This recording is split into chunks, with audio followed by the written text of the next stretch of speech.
Most green card holders believe they are safe. They count the years. They travel carefully. They file their taxes. And then USCIS says one word: denied. Today, we're going to test your knowledge. 4 cases, 4 tricky scenarios. Only one correct answer per case. Let's begin. Case 1. The 6-month illusion. Daniel received his green card in March 2019. In January 2021, he left the United States. He returned on July 3rd. 6 months and 2 days. Since then, he has not left again. Now, he plans to apply for citizenship in March 2024. Did Daniel break his continuous residence? A. Yes. B. No. C. It depends. Take a moment. Think carefully. Your answer matters.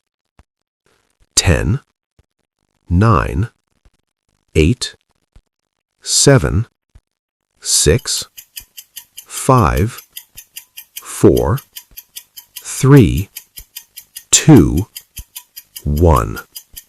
Time's up. Most people panic when they hear 6 months, but the law does not automatically break continuous residence at 6 months. Instead, it creates a rebuttable presumption. Daniel must prove he maintained his job in the United States. He kept his home. He filed taxes as a U.S. resident. He did not take foreign employment. If he cannot prove these, the continuous residence clock could reset. The correct answer is C. It depends. Even small details like 2 extra days outside the United States can change everything. Which answer did you choose? Comment below and stay tuned. Case 2. The marriage that ended quietly.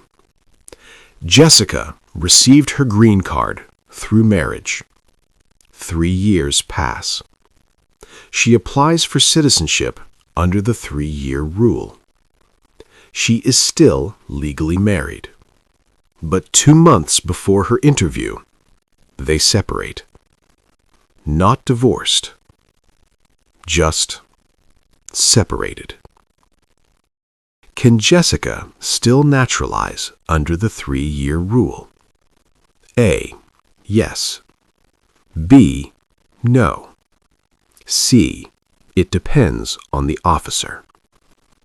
Think carefully. This one surprises people.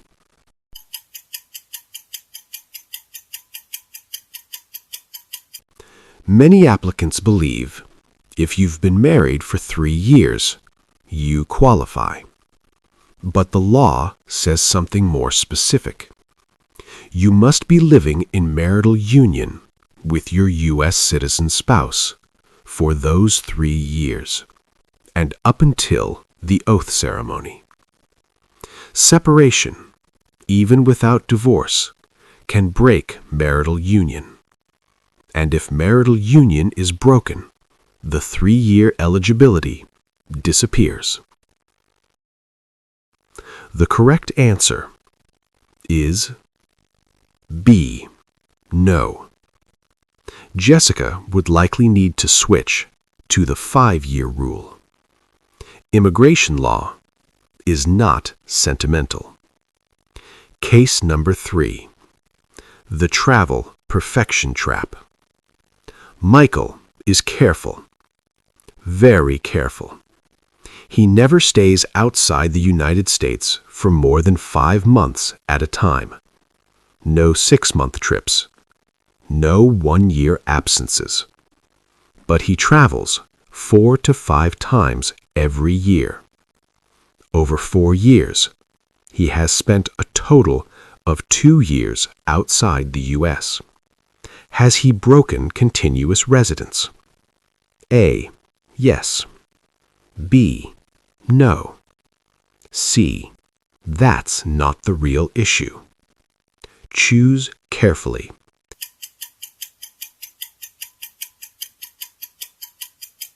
Most people focus only on continuous residence. But citizenship requires two things: continuous residence and physical presence. Under the 5-year rule, you must be physically present in the United States for at least 30 months. That's 2.5 years. If Michael spent 2 full years abroad, his math becomes very tight. Even if no single trip broke residence, he could still fail physical presence. The correct answer is C. That's not the real issue. Continuous residence may be intact, but physical presence is the hidden trap. Case number 4. The 11-month return.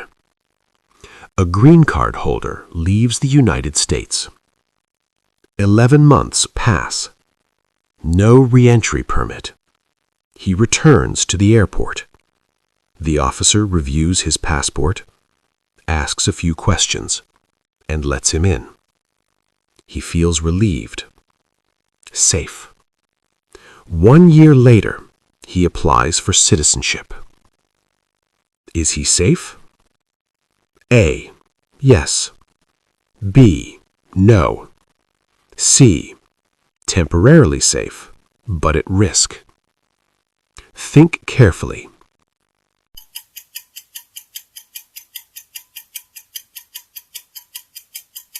Being allowed back into the United States does not automatically protect your naturalization case. An absence close to 1 year raises serious questions. Officers may ask, did he abandon residence? Did he maintain ties? Should the residence clock reset? Entry at the airport and approval of citizenship are two very different decisions. The correct answer is C. Temporarily safe, but at risk. Immigration law is not about what happened at the airport. It's about what you can prove years later under review. Which case fooled you the most? Case 1, Case 2, Case 3, or Case 4?